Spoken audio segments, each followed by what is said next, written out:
Mabuti po ba ang Diyos? Papalakpak daw sa Panginoon, nagsabing mabuti siya. Amen. Praise God. Isa po mapagpalang araw sa bawat isa. Isang bagong linggo, bagong araw na mapaglingkuran po ang Panginoon, makapaglingkod po sa inyo. It is really a special day. Every day po, special day. Na niloob ng Panginoon na tayo buhay, tayo malakas, tayo nakapagpuri sa Kanya.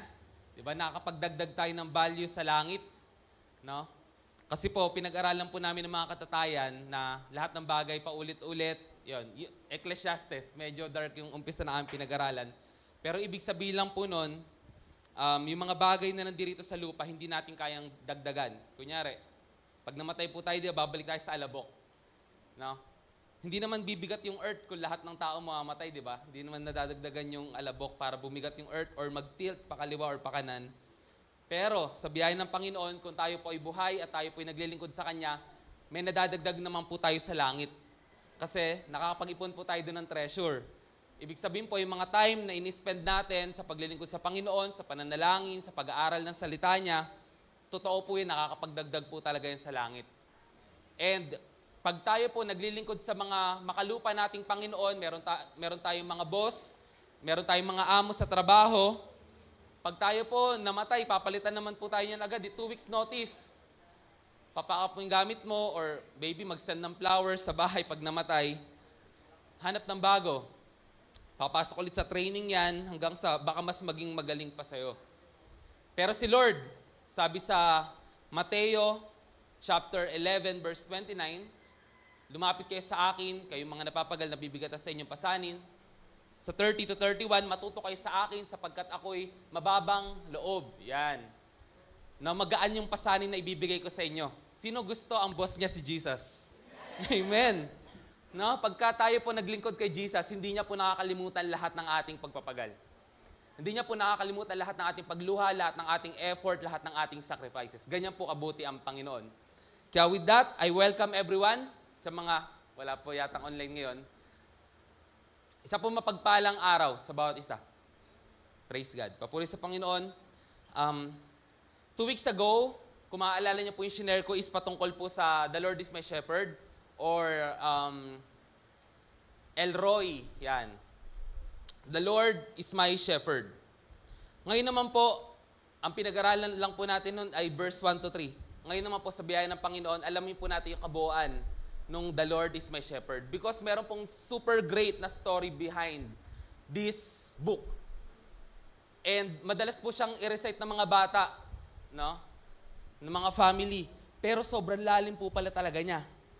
And actually, yung title po ng pag-aaralan natin, Psalm 23 is God's roadmap para sa ating mga buhay as Christians. No? So last time, naging roadmap siya sa atin kung paanong makita natin na sapat na si Jesus, enough na si Jesus, maging masaya tayo sa Panginoon. Right now naman, through the lens of Psalm chapter 23, makikita natin yung buod ng ating buhay. Okay lang ba? Yun yung pag-aaral natin ngayon? Yung buod ng ating buhay. Maaaring yung mga karamihan or ilan dito, mga matatagal ng Kristiyano, dumaan na sa mga bagay na ito. At sa mga bagong Kristiyano pa lamang po, tiyak po na daraanan din po natin ang mga bagay na ito. Kaya samahan niyo po ako, tayo po'y tumayo at tayo po'y makibukas sa aklat ng mga awit, chapter 23.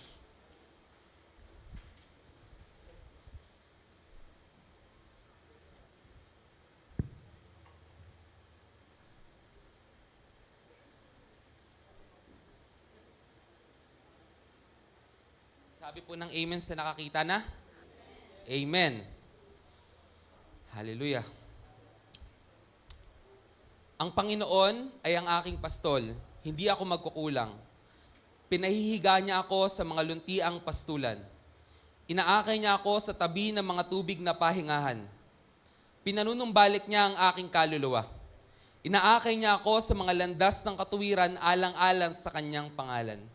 Bagaman ako'y lumakad sa libis ng lilim ng kamatayan, wala akong katatakutang kasamaan, sapagkat ikaw ay kasama ko.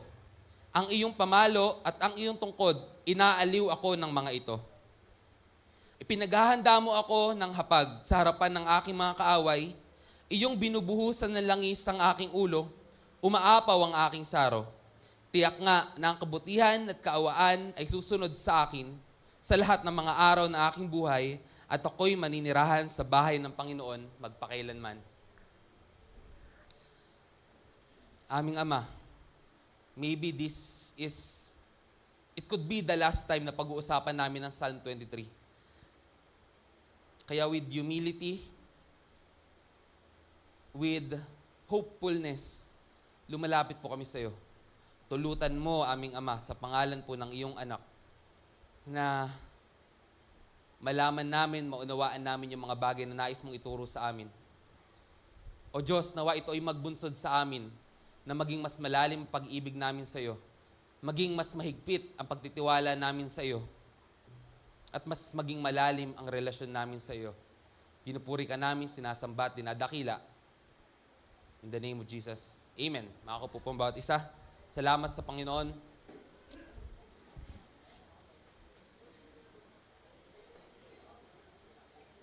God gave us a roadmap in our lives.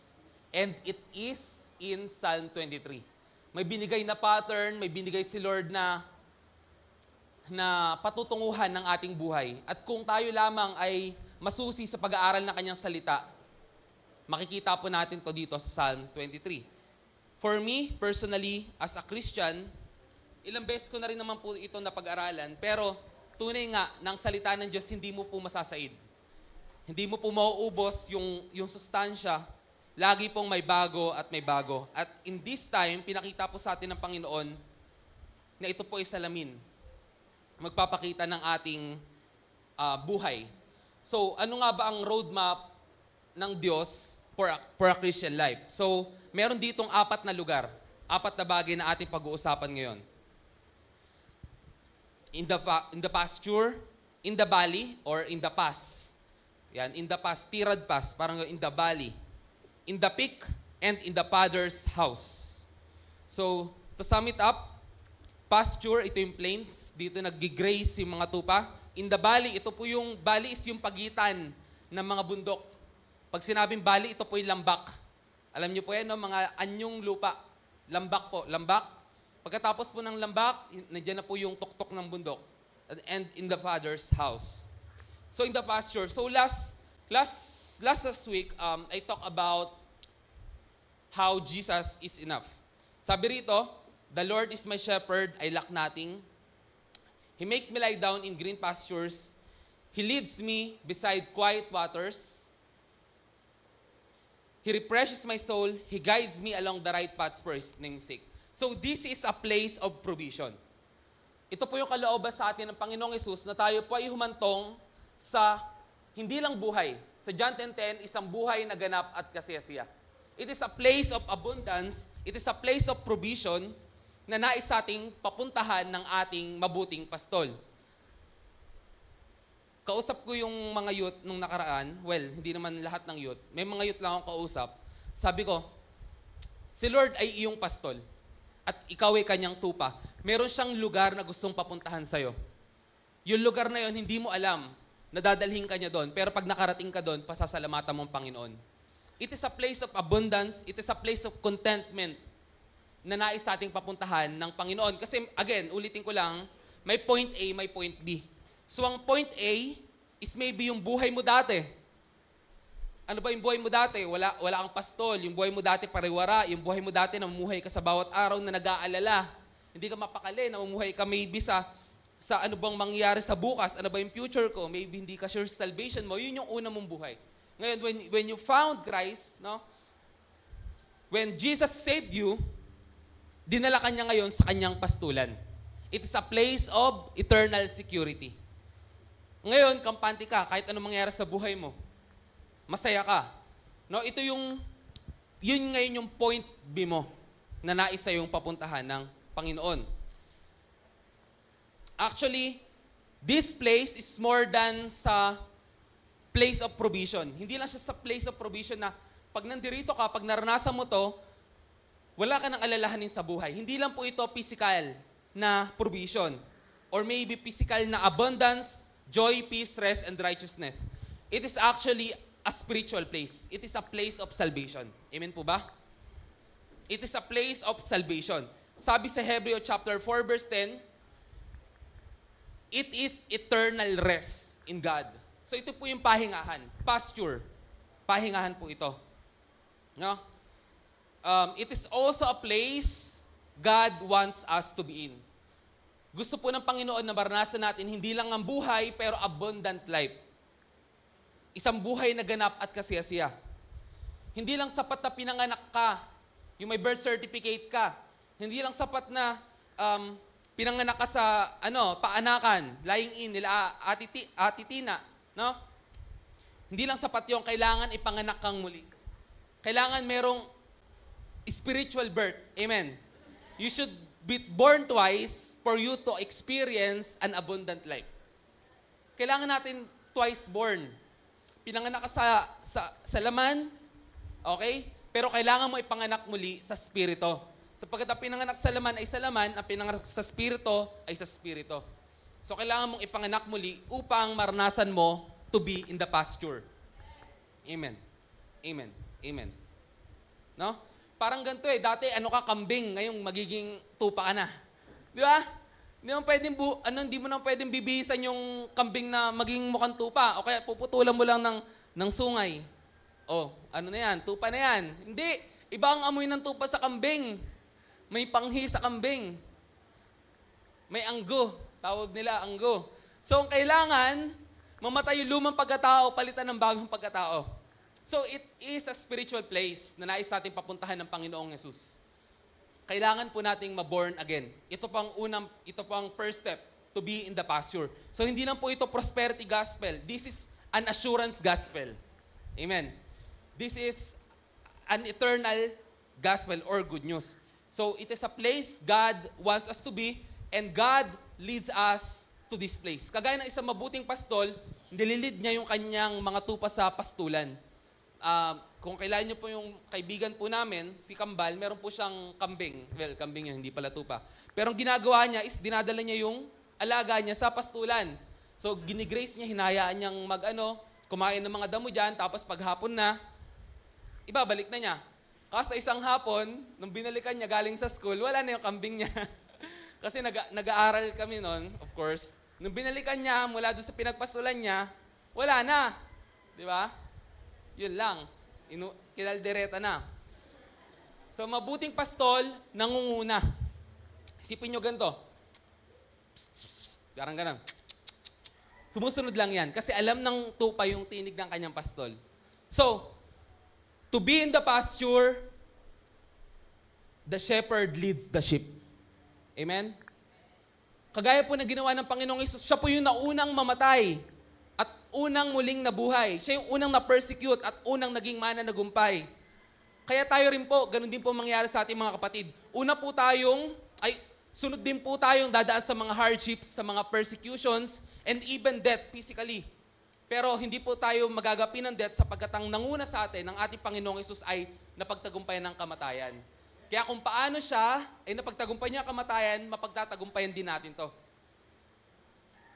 Hindi po si Lazaro ang unang namatay na muling nabuhay. Hindi po. Kasi hindi po siya yung unang na-resurrect. Di ba si Lazaro? Namatay siya, tapos muli siyang nabuhay. Pero si Lazaro tumanda, namatay ulit yan eh. Pero si Jesus, nung namatay, muling nabuhay, hindi na ulit namatay. Ganun po ang kalooban sa atin ng Diyos. Resurrection po yan. Nagkaroon po siya ng bagong katawan. Yung katawan po niya na yon, yun po yung makikita natin sa langit. At tayo rin po bibigyan ng mga bagong katawan.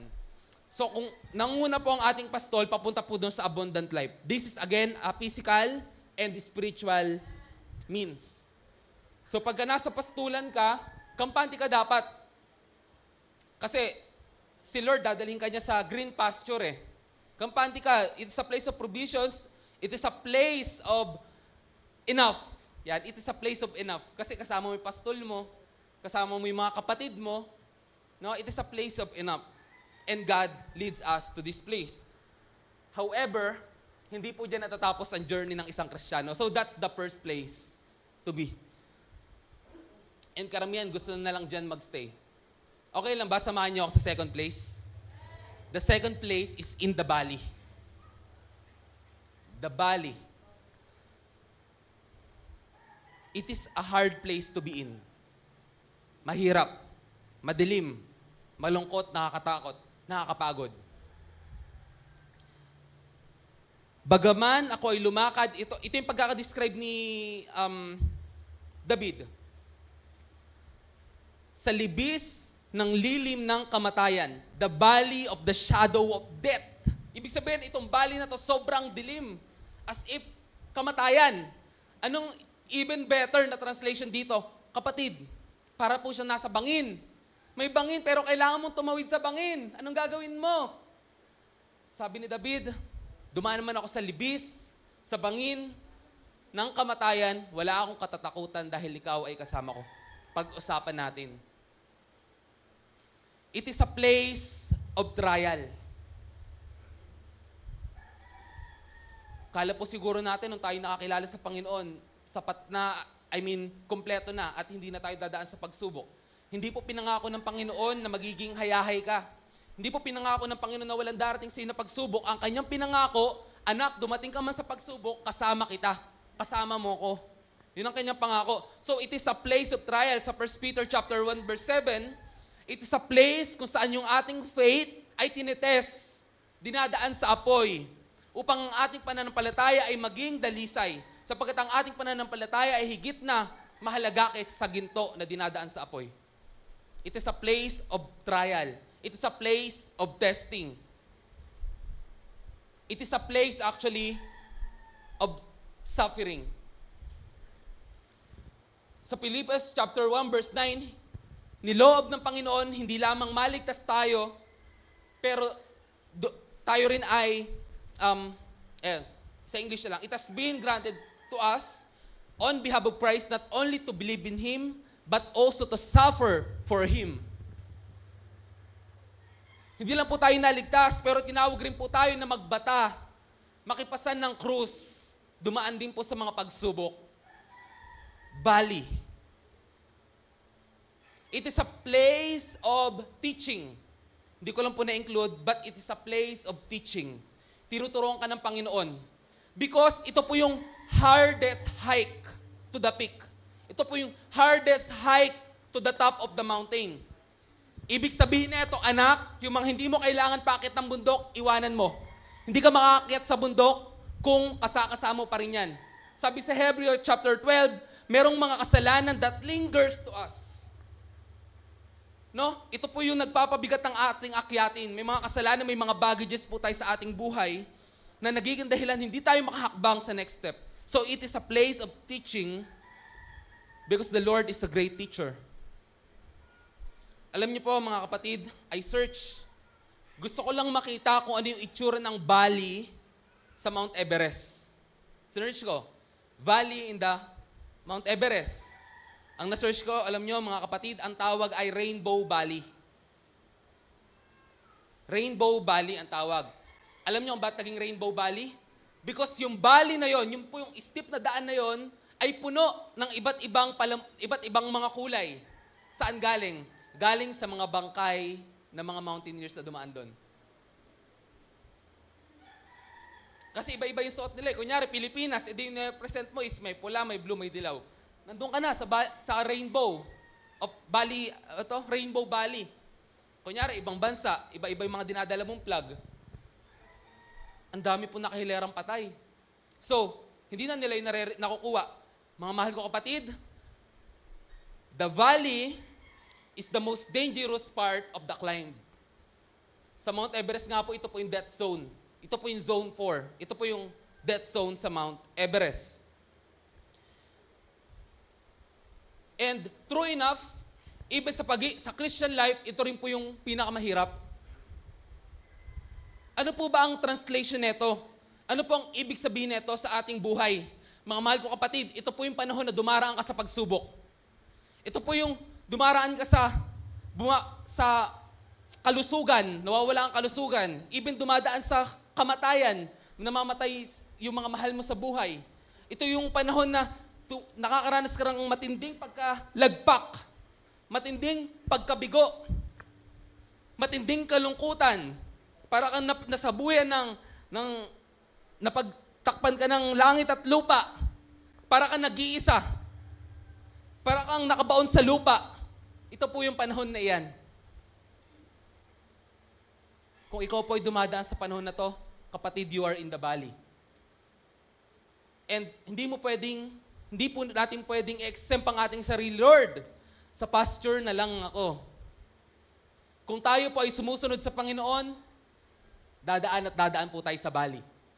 Are you with me? Amen po ba? Si Apostol Pablo, sa pagsunod niya sa Panginoon, nakaranas po siya na natuklaw ng ahas. 3 beses na siraan ng barko. Ilang gabing palutang-lutang sa karagatan. Kahit saan man siya pumunta, may badya ng kamatayan. Sa pagsunod niya sa Panginoon. Tapos ina-expect po natin sa pagsunod natin sa Panginoon, laging hayahay. Kung tayo po ay dumaraan sa pagsubok, kapatid, you are in the valley.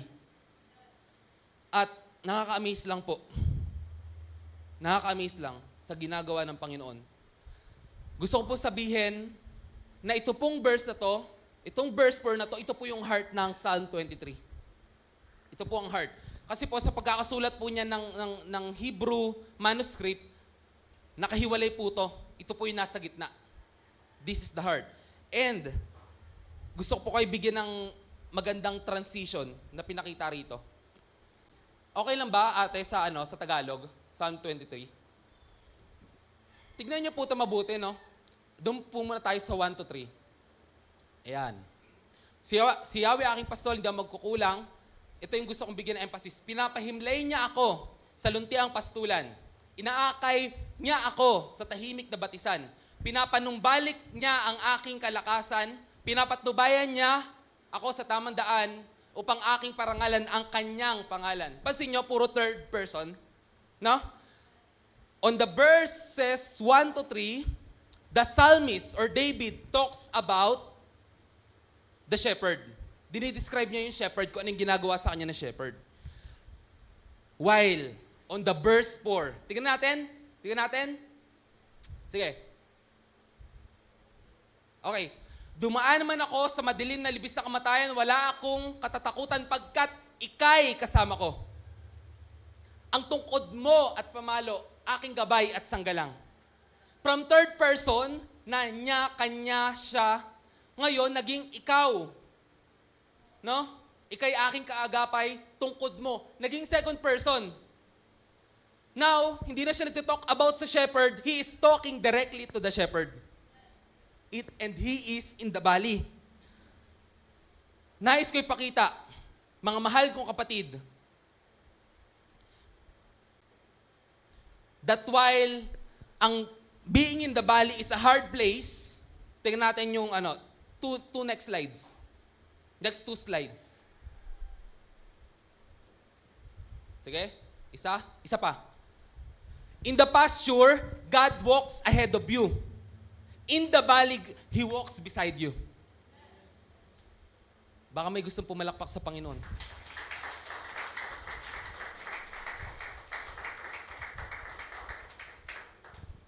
It's a place of trial. Ngayon, hindi na siya, dito tayo anak. Ngayon, katabi ka na niya. Hallelujah. Because yung mga tupa, madali yan ma-startle sa mga unfamiliar na lugar, lalo kung madilim. Ngayon, katabi na niya yung kanyang shepherd. Kasama-sama niya, kaala-alalay niya, at tiyak, no? Nandun yung comfort. Tunay nga, mga mahal ko kapatid, sa panahon ng test, sa panahon ng trial, diyan po talaga pinakamalapit ang Panginoon. Hallelujah. Madalas po sabihin ni Pastor Jun, isang tuhod lang ang layo ng Panginoon. Katabi mo lang siya. Masyado kang natatakot sa paligid, pero katabi mo lang siya. Pag dumadaan ka dyan, parang si Pedro, na nalinlang siya dun, nalito siya or na-distract siya dun sa hangin, sa mga waves, pero nasa harapan niya ang Panginoong Hesus. Mag-focus tayo sa Panginoong Hesus. Sa panahon po, kung dumadaan po tayo sa mga ganitong klaseng bagay ng ating buhay, higit po siyang mas malapit sa iyo. Sapagkat sa panahon na ito, dalawa yung gamit niya. Taas tayo. Ginagamit niya yung kanyang rod and shepherd's staff. Shepherd's rod and shepherd's staff. Pag normal na pagpapastol lang, ginagamit lang staff. No? Pero rito, Dalawa na po, nilabas niya yung kanyang sikretong armas. Yun po yung kanyang rod. Sabi po rito, bagaman ako'y lumalakad sa libis ng lilim ng kamatayan, wala akong katatakutang kasamaan sapagkat ikaw ay kasama ko. Ang iyong pamalo, ang iyong tungkod, inaaliw ako ng mga ito. Dati ang dala lang niya tungkod, ngayon may dala siyang pamalo. Dalawa po yan. So dala-dala po yan ng shepherd. Ano po yung staff? Ayun po yung staff, yung may hook na ganyan. No? Dito muna tayo sa rod. Yung rod naman po, mabigat po yan. Para po siyang batuta na mabigat. Solid po yan. Ang purpose po niyan, either mapatay niya yung hayop na masama na gustong mag-harm sa tupa or ma-impale, mapilay or something na parang, or tumakbo, matakot. Ganyan po yan. Maliit lang po yan pero solid po yan pumalo. Pwede rin niya minsan iba to. Ganon. While yung staff naman, mas mahaba yan at mas manipis with the hook. So, dalawa yung purpose niyan. Yung unang hook, pag binibilang niya yung mga tupa, ginagano niya yan. O kaya, pag yung tupa papunta sa bangin, i-hook niya yan. Oh, bakit ka dyan? Pasaway ka. Tapos, yung next na dulo po niyan, ginagawa po niyan parang pinapang-comfort po yan sa mga tupa. Nilalagay po yan sa likod ng mga tupa para ipaalam na, nandito lang ako. Parang kinakamot yung likod nila, parang ganun po yung dating niyan. So, sa panahon na tayo ay nasa valley, hindi po tayo matatakot. Kasama po natin ang Panginoon. And to the fact na dala niya yung rod niya, ang ibig sabihin niya, anak, ako yung magtatanggol sa'yo. You just need to be still and know that I am God. Anak, sa akin ang laban. Anak, lalampasan natin to. Tuloy ka lang, sunod ka lang sa akin, huwag ka malilin lang sa kadiliman. Huwag kang tatalon sa bangin, huwag mo ipipikit yung mata mo, katabi mo lang ako. Minsan, silent si Lord eh.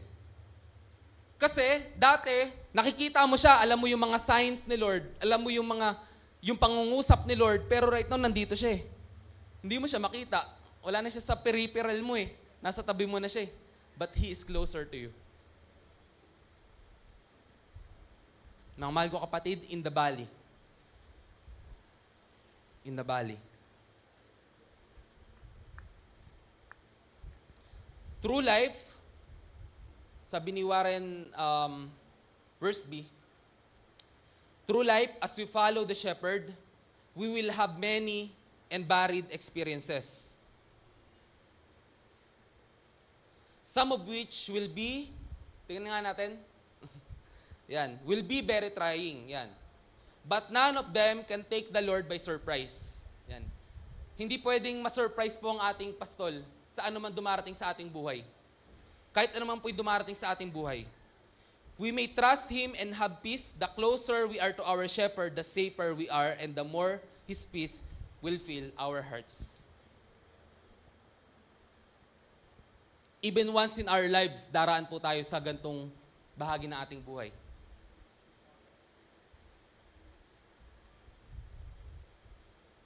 Kami rin po, dumaan po sa valley of the shadow of death.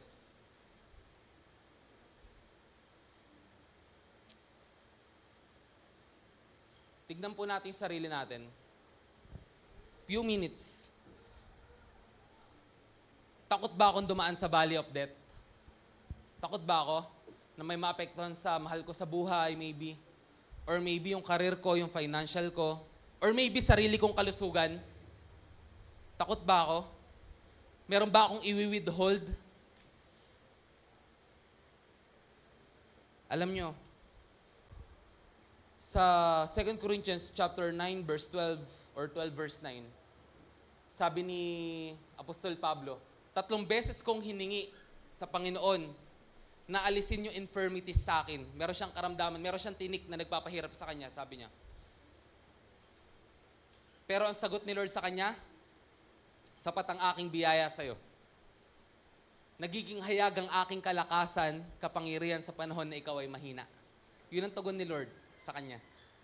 Even si Pablo, na apostol, sabi pa doon, may testimony siya, nakakyat na siya sa langit eh. Dumadaan din sa valley.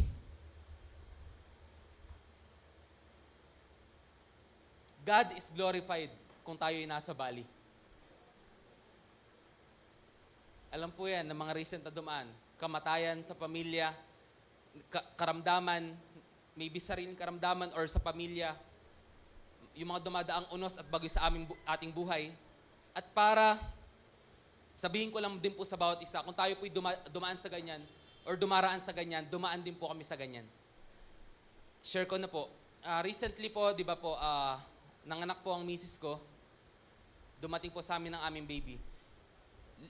Hindi po ito alam na nakararami. Hindi po ito alam na nakararami. Pero si Michelle po, ano po siya, nag-50-50 po siya nung panahon na yun. Ano po kasi siya normal delivery siya for, I believe 2 hours. After niya mag-labor, alas 7, then alas 9 siya nakita. Dinudugo siya for 2 hours. Dinudugo siya. So, hindi nakita yung dugo niya kasi may katabi siyang nurse pero numb yung pakiramdam niya. Hindi niya alam yung mainit, yung dugo, hindi niya alam. So, namutla na siya noon, then parang bumalik kasi ako noon. Bumalik ako alas 9, kinamusta ko si Michelle. Doon pa lang nila chinik si Michelle, nung alas 9. Nung bumalik ako, nag-follow up. Kasi ang sabi, nasa resting room siya, recovery room, tapos balikan ko na lang after 2 hours for recovery. Then, syempre, after 2 hours, pinalo up ko, kinamusta ko si Michelle. Then, saka lang nila tinignan, alas 9, duguan na pala siya. So, alas 7 siya nanganak, pero nakasama pa namin siya ng mag-aalauna. And even nung time na yon, ano pa rin, dinudugo pa rin siya, tapos hindi pa rin stable yung ano niya, yung blood pressure niya, bababa pa rin. Ayun. Yan, magpakwento na lang kayo sa kanya kung ano po yung naranasan. Pero sabi niya, nag-Cinderella daw siya. May 10 doktor, 10 mga tao nandoon, even yung mga head doctor, pupunta na doon sa kanya, nagpapanik po sila lahat. Kami, wala kaming alam ni mama noon, nagpipray lang kami sa taas. Even si baby po, nung pinanganak po si Ephraim, ang nangyari po kay Ephraim ay nakakain po siya ng dumi. So, dinaan po siya sa kailangan po niya mag-antibiotics. So, for 7 days, antibiotics siya. Awa yung bata. Kasi po, tinurukan po siya sa lahat ng kanyang pulso. Ilang beses po siya, pinipisure pa, ginaganon pa. Nakakaiyak po talaga. Nakakaawa po yung bata. Kasi, after 3 days, naiuwi na namin yung bata, pero meron pa po siya ritong suwero. Ano ba to? Yung IV. Intervein vascular. So, 3 times a day po yung antibiotic. So, yung antibiotic, sobrang sakit po pala talaga niyan. Pag dumadaan po sa dugo natin, sa veins natin. Nakakaawa po yung bata. Grabe, napaluhod na lang po talaga ako sa Panginoon. So, ang na-receive kong message po sa Panginoon noong time na yun, pero ito po sa biyaya, ang bait po ng Lord, na after po kaming dumaan sa panahon po na yon, nalaman po talaga namin na malapit lang si Lord. Sobrang daling makakonect sa presensya niya. Sobrang bilis makaranas ng comfort niya. At sobrang daling makapakinig ng mensahe niya. Sabi ng Panginoon, anak, kailangan mo lang daanan yan. Kailangan mo lang daanan yan. Yun ang sabi sa akin ng Panginoon. Pinagdaanan namin. Ngayon, yung bata, mataba na. Medyo payat kasi siya nun eh. Actually, mabigat siya pero parang payat siya tignan. Pero mabigat po siya. Almost 2.9 kilo na ba siya noon nung pinanganak? 2.9. Almost 3 kilo po. Pounds yun. Pounds ba? Kilo na ba yun? Pagka pinapanganak na 2.9, yung normal na ayun. Okay. Sa bagay, kung 2.9 pounds, mas mabigat yun kasi times 2 yun eh. Okay. Hindi pala, mas magaan pala yung pag-pounds. Ngayon po, sa biyaya ng Panginoon, ayun, okay na po si Ephraim. Mabigat na po yung bata. Galing po kami nung nakaraan sa sa pedya niya, ano na po siya, 6.6 kilo. 2 months pa lang, magti 3 months pa lang siya. Sabi niya, yung nauna daw na dumating doon na bata, parang 8 kilo, 1 year, 7, parang mag 1 year old na. Pero si Ephraim daw, 6.6 na agad. Parang siguro overfeed. Takaw din kasi. So yun, mga mahal ko kapatid, kung tayo po'y dumadaan sa valley, dadaanan po talaga natin yan. Pero it is a place of presence. Iakit natin, okay lang ate, dun sa in the valley. It is a place, ito na, it is a place of presence, it is a place of protection, and it is a place of comfort. Makakaranas ka po ng comfort sa panahon na ito, ng presence niya at ng protection niya. Palakpakan naman po natin ang Panginoon.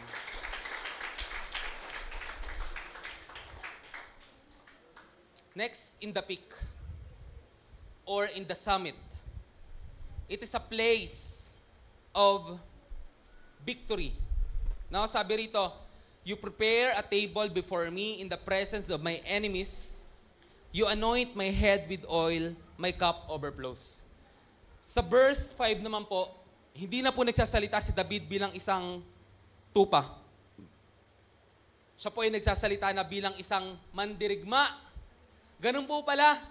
Pag tayo po ay nakakalampas sa valley of the shadow of death, tayo po ay nagiging mandirigma. Amen. From being a warrior, from being a naive sheep, tayo po ay nagiging isang warrior. Wow. Tayo po ay nagiging isang lingkod ng Diyos. Tayo po ay nagiging isang mananagumpay. It is the summit. Pag narating mo po ang tuktok ng bundok, ibang tao ka na. Pag nalampasan mo po ang valley of the shadow of death, ibang tao ka na. You have carried the testimony. You have carried the signs of the suffering of Christ in your body and in your mind. This is the peak, mga mahal ko kapatid. Even sa natural na mga umaakit ng bundok, meron po silang satisfaction once po nila maakyat yung peak. Sabi nga po nila, nawawala yung pagod, yung hirap pag naakyat yung peak. Nakakalimutan na. Pag nakita yung ganda ng ikubli. Yun. Shameless plug-in. In the peak. Dadaan ka muna sa hirap, sa disappointments, dadaan ka sa kalungkutan, sa karamdaman. Pero pagdating mo sa tuktok, ibang tao ka na. Nakilala mo na ang Panginoon sa ibang lalim. Nakilala mo na ang Panginoon sa ibang level. Naranasan mo na siya. Sa ibang pamamaraan. This is the peak, mga mahal ko kapatid. Sabi rito ni David, hindi lang ako naging matagumpay sa aking mga kaaway. Ang ginawa pa ng Panginoon, pinahiya pa niya yung mga kaaway ko. Amen? Sabi, you prepare a table before me in the presence of my enemies, at harap-harapan, pinakita mo sa aking mga kaaway na you are in favor of me. Binusan mo ko ng anointing oil sa aking ulo at umapaw ang aking saro. Sinasalo po kasi ni Leneo, may saro po sila. Lahat po ng umaapaw, pupunta po dyan, umaapaw po ang kanyang saro. Ibig sabihin po, yung binuhos kay David isang pitchel para mapuno yung isang saro. Hallelujah. This is the peak, the reward of our suffering.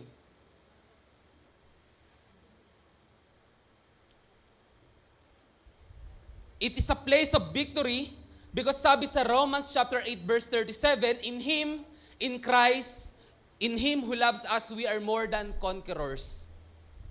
Amen? Anong pinagkaiba ng victorious sa conquerors? Pag sinabing conqueror ka, hindi ka lang nanalo na isang beses, nanalo ka ng paulit-ulit. Di ba? Kaya nga si Alexander the Great is a conqueror. Napagtagumpayan niya yung mga battles, kung saan siya pupunta, napagtatagumpayan niya yung lahat. At sabi sa Romans chapter 8 verse 37, we are more than conqueror. Daig pa tayo ng laging nananalo. Because of the one who loves us, because of Jesus. Hallelujah. Hindi lang one-time victory ang pangako sa atin. Ang pangako sa atin ng Panginoon, lagi kang panalo. Dahil panalo ka, dahil kay Kristo. So, the peak, the summit, is a place of victory. It is also a place of testimony. Sa mga panahon po na ito, matanda na po si David. Nakita na niya po yung lahat ng maraming bagay. Sabi nga po, namatay siya ng sapat na katandaan, wastong katandaan. Labis sa gulang, actually. Sabi niya sa Awit chapter 37 verse 25, okay lang pakibukas po niya natin. Sa Psalms chapter 37 verse 25. Kasi napakaganda po nito. Testimony po ito ni David. No? Mula pagkabata at ngayong tumanda na, sa tanang buhay ko'y walang nabalita na sa taong tapat ang Diyos ay nagpabaya. Amen po ba? O ang anak niya ay naging hampas lupa. Nakita na niya lahat ng panahon, nakita niya lahat ng bagay, pero pinatotoo niya, sa mga taong nagtitiwala sa Panginoon, wala siyang pinabayaan kahit isa. Meron pa ako idadagdag. Sa Romans chapter 10 verse 11, sabi po diyan, sapagkat nasusulat, walang sino mang napapahiya na nagtitiwala sa Kanya. It is a place of testimony. At ito po ang ikatlong roadmap ng isang Kristiyano. Huwag po tayong mamamatay nang hindi po tayo nakakarating sa peak. Kaya huwag po tayong susuko kung tayo man ay dumaraan sa valley of the shadow of death. Ito po yung mga pagsubok. Hindi po tayo basta-basta tatalikod. Madidisappoint. Dahil hindi na ito pa yung ating pinapanalangin, dahil hindi nangyari yung ating hiningi sa Panginoon, dahil namatay yung ating pinapag-pray na mabubuhay sana. Si Pablo nga hindi tinulot ng Panginoon na natanggalin yung tinik sa laman. Infirmity of the flesh, ang sabi. Ibig sabihin ba nun, galit sa kanya ang Panginoon? Hindi po. Hindi po yun ang ibig sabihin nun. Ang ibig sabihin lang po nun, pinagpapakumbaba siya ng Panginoon. Yun din naman yung sabi dun sa verse na yun Pinapagpakumbaba siya ng Panginoon.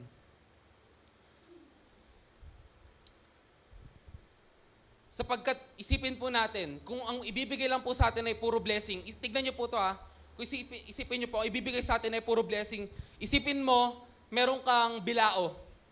No? Meron kang bilao. Yung bilao mo, araw-araw, nilalagyan lagi ng blessing. Pupunuin niya ng blessing. So nakaganyan ka. Araw, blessing, blessing. Hanggang tumaas ng tumaas. Anong next na mangyari? Tutumba ka. Hindi mo ma-handle yung blessing kasi hindi ka pa ready. Makakalimutan mo ang Panginoon. Magiging mayabang ka. Iiwan mo ang iyong pamilya. Mawawalan ka ng oras sa Diyos. Yun Kaya ang gagawin sa'yo ng Panginoon, medyo biglang, yung likod mo biglang ide-distract. Kailangan balance. Hindi puro lagay dito. Amen. So, kailangan po natin dumaan sa peak. Dumaan sa valley of the shadow of death bago po tayo dumaan sa peak. And also, this is a place of testimony na binanggit sa Awit chapter 29. Punta tayo sa verse 1. Siyang naghahangad ng pagkupkop ng kataas-taasan ay nananatili sa pagkalinga ng makapangyarihan. Talon tayo sa verse 5. Pagsapit ng gabi, di ka matatakot sa anumang bagay, maging sa gagawing biglang paglusob ng mga kaaway. Pag dumaan ka po sa peak na ito, it is just the peak of another mountain. So, may challenges na naman.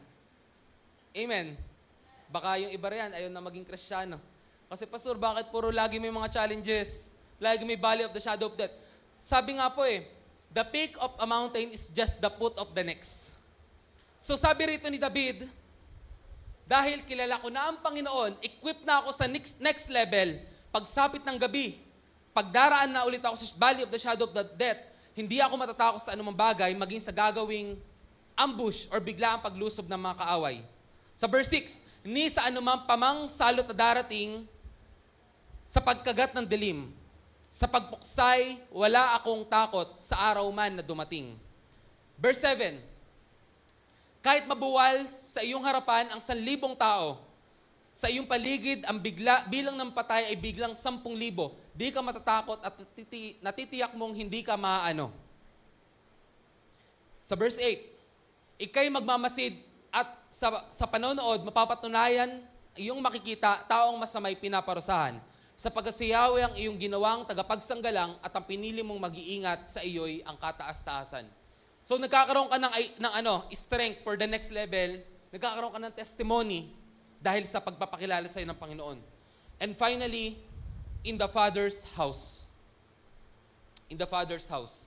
And this is the last main point. Sabi po rito, surely, nakatitiyak ako na ang kabutihan mo at ang pag-ibig mo, no, will follow me all the days of my life, and I will dwell in the house of the Lord forever. Ito po yung last destination. Ito po yung end game, to be in the Father's house. It is a place of praise and worship. Sa lugar po na ito, magpupuri ka na lamang. Magpapasalamat ka na lamang dahil sa katapatan ng Panginoon. Na ikaw ang nag-ingat, na siya ang nag-ingat sa iyo. Na siya ang nagtanggol sa iyo. Nalasahan mo at naranasan mo ang kabutihan niya. It is a place of presence. Yung kaninang presence is kasama mo siya. Ngayon, ito yung presence na nandun ka sa liwanag niya. Sabi nga sa salita ng Panginoon sa Revelation, wala ng araw sapagkat ang liwanag natin ay ang kanyang kaluwalhatian. No? Yun ay nagiging liwanag sa katanghalian. Wala na rin dilim sapagkat nandun na lagi ang Panginoon. Because darkness is just absence of light. Walang darkness. Darkness is just absence of light. It is a place of good success. Sa Joshua chapter 1 verse 9, ito po yung pinapangako na, and you will have good success. Once we meditated the Word of God, read the Word of God day and night, and obey the Word of God. And finally, it is a place eternal. Sa John chapter 14 verse 1 to 3. Because ang reference dito is hindi yung templo. Pastor, hindi ba yan yung JCOD Church or yung templo ni Solomon? Hindi po, sapagkat ang mga hari hindi po yan nakatira sa templo. Nakatira po yan sa bahay ng hari. Iba po yung bahay ng hari sa templo. Pero, yung He will dwell in the house of the Lord forever is the place eternal. Ito po yung heavenly place. Ito po yung sinasabi ng Panginoon sa John chapter 14 verse 1 na, sa bahay ng aking ama, maraming silid. Hindi ba't pupunta ako doon para ipaghanda kayo ng matitirhan? Ito po yung lugar na iyon. Ito po yung lugar na nais manatiling ni David forever sa presensya ng Panginoon. And for us Christians, ito po yung end game. Ito po yung glorification period. Kung saan, i-reward ng Panginoon ng ating pagpapagal. Gagantipalaan ng Panginoon ng ating mga pagsubok na ating napagtagumpayan at ang ating pagtatapat na ginawa. Tingnan po natin tong last slide. Ayan. So, thank you, Nano Banana. Nano Banana ba yun? Yung sa Gemini. So, pasture, this is a flat place. Maraming gusto dyan na lang magstay eh. Yan yung pasture. Pero hindi kalooban sa atin ng Lord na lagi lang tayo nasa pasture. I-audit natin yung sarili natin mga kapatid. Nasa pasture ka ba for many years? Hindi ka nag-say yes, Lord, sa pinapagawa sa'yo ng Panginoon. Hindi ka sumusunod sa nababasa mo. Lagi kang back to zero. Paikot-ikot ka. Alam niyo po yon? Yung mga langgam na paikot-ikot, may ganun, di ba? Namamatay yung mga yon, yung mga langgam na ganun. Saka yung mga yung lion, paikot-ikot lang siya kahit nasa wild na siya. Paikot-ikot lang siya kasi nasanay siya na meron siyang cage. Pero nandun na siya sa nasa wild na siya. Paikot-ikot lang siya. Yan mga mahal ko kapatid, though masaya dyan, it is not a place to be forever. We need to grow as Christians. After nyan, daraan ka sa valley of the shadow of death. May daraan na pagsubok sa iyo. Panginoon, nagtatapat naman po ako sa iyo. Panginoon, kung kailan po ako nagpabaptize, kung kailan po ako naging masigasig sa paglilingkod sa iyo, bakit ngayon pa? Yan na po yun. You are being planted for more. You are being set up for growth. May namatay sa pamilya, may karamdaman, may mahirap na pasanin na pinagdaraanan. Ito po ay panawagan na tumawag ka sa Diyos. Ito ay panahon na iparanas sa iyo ng Panginoon na kasama ka niya. At kasama mo siya. Valley of the shadow of death. It is long, mahaba. Tignan niyo po. Mahaba. Mahaba po yan. Hindi po masaya dumaan dyan. Gusto niyo po paikliin yung mga oras na dumaraan kayo sa pagsubok. Pero mga mahal kong kapatid, pag naranasan mo na yan, pag nalampasan mo na yan, yung iba sabihin parang tatawanan mo na lang or magpapasalamat ka sa Panginoon na pinagdaanan mo. Then after nyan, yung peak or yung summit, ito po yung gagantipalaan ka ng Panginoon. Bibigyan ka ng testimony. Bibigyan ka ng Panginoon ng triumphant victory. And finally, ayun po, sorry may mga building sa taas, pero ano ko lang yan. Hindi ko na siya mapabago eh. Father's house, heavenly place, eternal, spiritual place. Lahat po tayo dyan papunta. This is God's roadmap for our life. Maaari po ba ang tumayo ang bawat isa?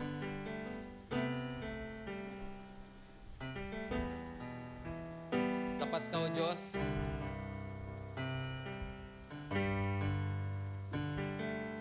Nagpapasalamat po kami sa iyo na may assurance po na makalipas ang lambak, makalipas ang bangin, meron pong tuktok na habang kami po ay nasa valley of the shadow of death, kasama ka namin.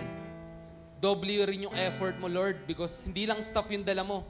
Dala mo rin yung rod mo. Handa kang ipagtanggol kami. We just need to be still. We just need to trust you.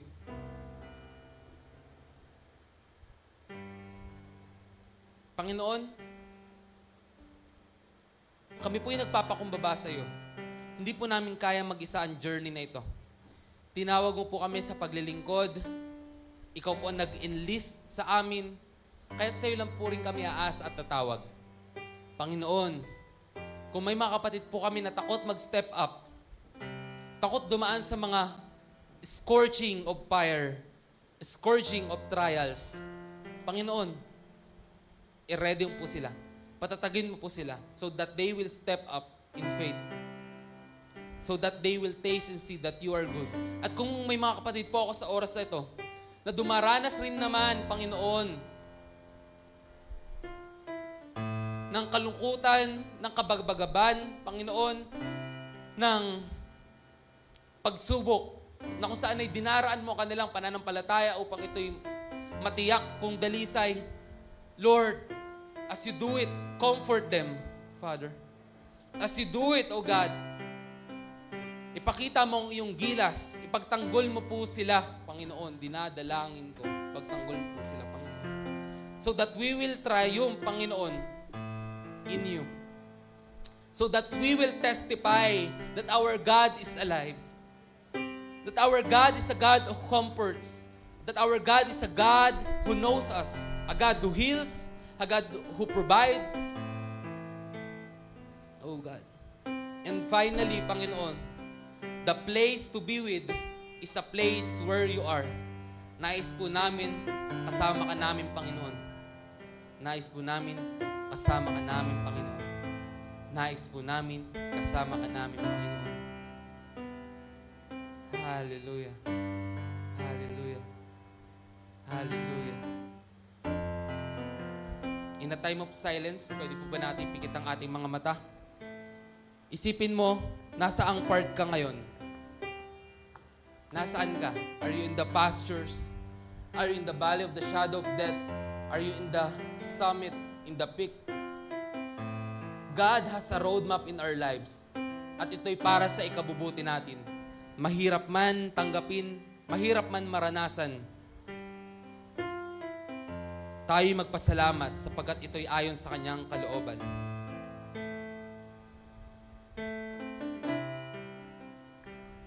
Pwede ba nating awitin? Ako'y magtitiwala sa iyo. Bilang patunay na ano man ang mangyari sa ating buhay, magtitiwala pa rin tayo sa Panginoon.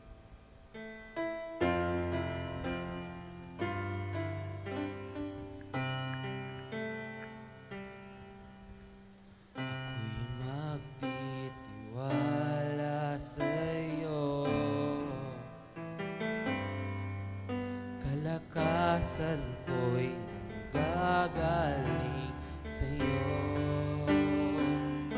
With all our heart. Ako'y magtitiwala sa'yo. Salita mo. Salita mo ang tanging sandigan ko.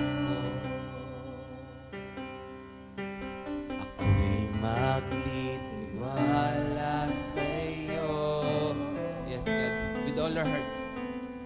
Kalakasan ko'y nanggagaling sa'yo. Ako'y magtitiwala. Ako'y magtitiwala sa'yo. Salita mo ang tanging sandigan ko. At kahit Kahit anumang panahon, mabigat man ang maging sitwasyon, ikaw lamang ang sandigan, Panginoong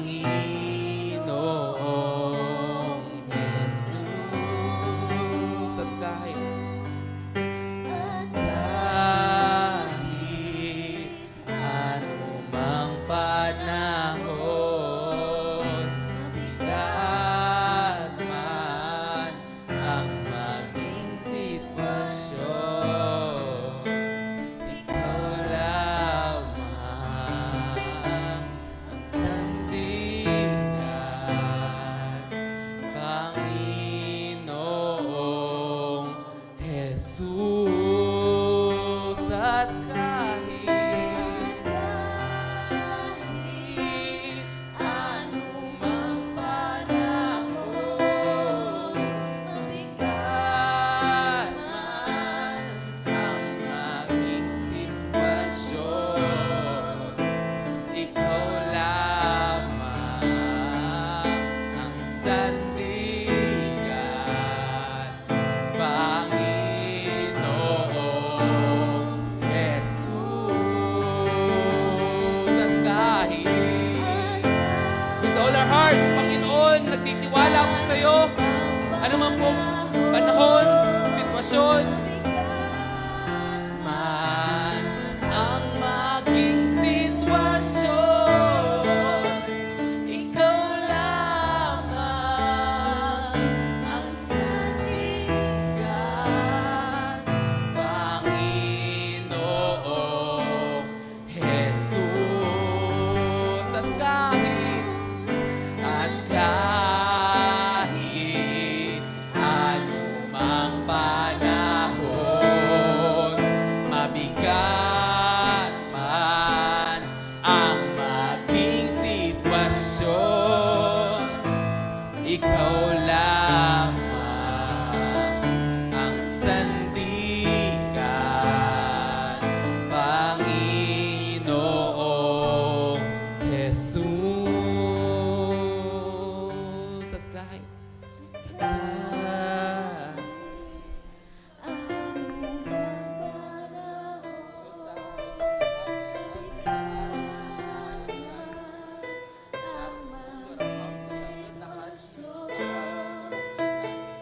worship God. Worship God.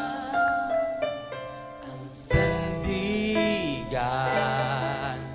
Panginoong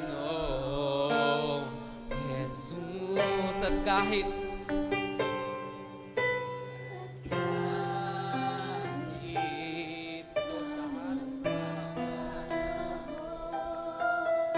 mabigat man ang maging sitwasyon,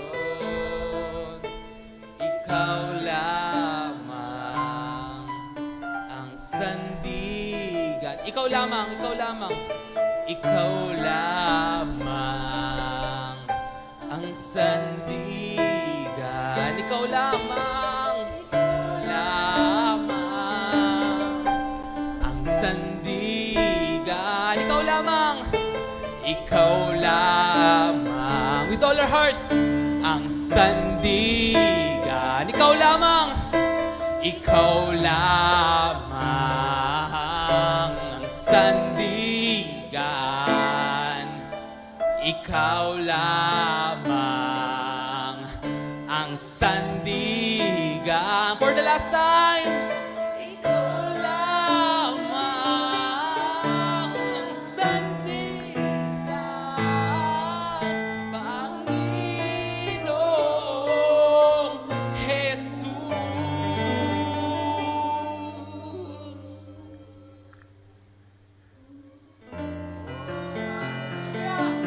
Hallelujah! Ikaw lamang, Panginoon, ang sandigan ng aming buhay, O Diyos. Tanging Ikaw, Panginoon. Salamat sa iyo, Panginoon. Oh, Jesus. Hallelujah, Panginoon.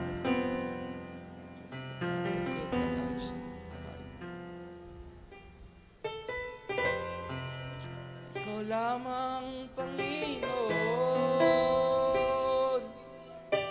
mula noon hanggang ngayon, pinupuri, pinasasalamatan.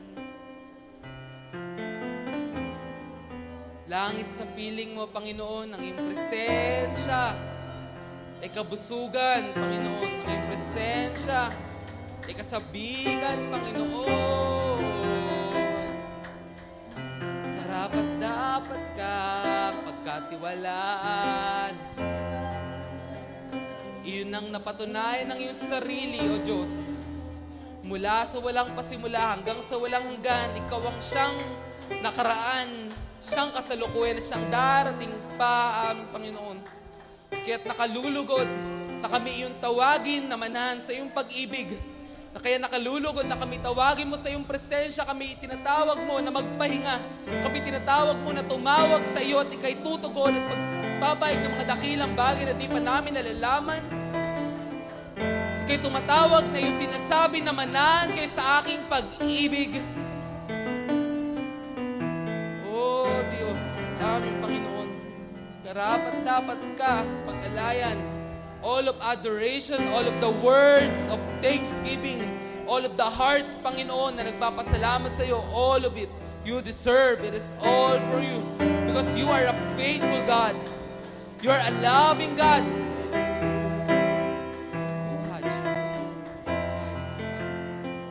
Sabi po sa iyong salita, Panginoon, sa Jeremiah 31, I have loved you with an everlasting love. Oh, hallelujah. Oh, hallelujah. We are grateful to trust in you, Panginoon. Sapagkat alam po namin na kahit kami man po ay dumaraan sa libis ng madilim na kamatayan, Panginoon, kasama ka po namin. We know that your plans is for our own good. Is for us to have a future in you, Panginoon. Oh, hallelujah. How amazing it is to be called your son, your daughters, O God. How amazing it is to be part of your family, Panginoon. To be part of your everlasting kingdom, O God.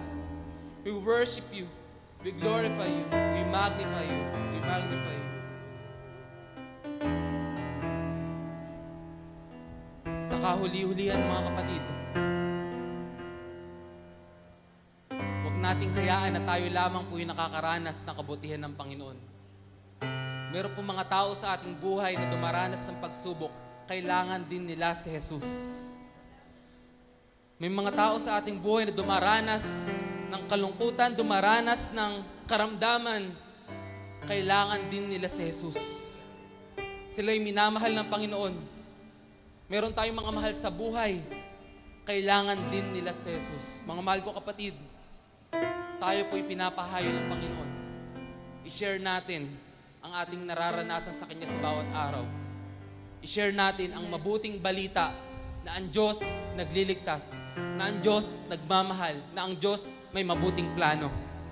Aming Panginoon, in-equip mo na nga po ang aking mga kapatid na ito. All the days of our lives, surely, your goodness and mercy will follow us, and we will dwell in the house of the Lord forever.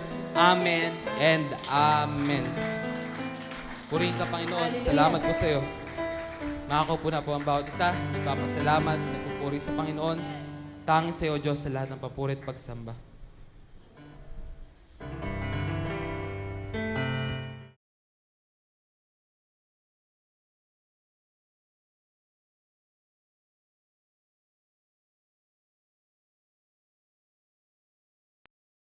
Narinig mo na ba? Narinig mo na ba? Narinig mo na ba? Narinig mo na ba na ang Diyos ay magbubuhos ng masaganang pagpapala? Tumanggap ng kaligtasan, kalayaan, kapahingahan at kapayapaan, kagalingan at katugunan sa lahat ng ating mga pangangailangan. Ang Jesus Christ, our Deliverer Christian Fellowship, ay nakahandang maging daluyan ng masaganang pagpapala para sa iyo. Samahan niyo po kami sa gawain ng Panginoon. Maaabot ka kahit sa loob ng iyong tahanan through our different online platforms. You are invited! Come, join us! Halina, tara! At ihandog ang ating mga pasasalamat, pagpupuri at pagsamba sa ating Diyos na buhay. Be online and be blessed. Be online and be blessed. Be online and be blessed.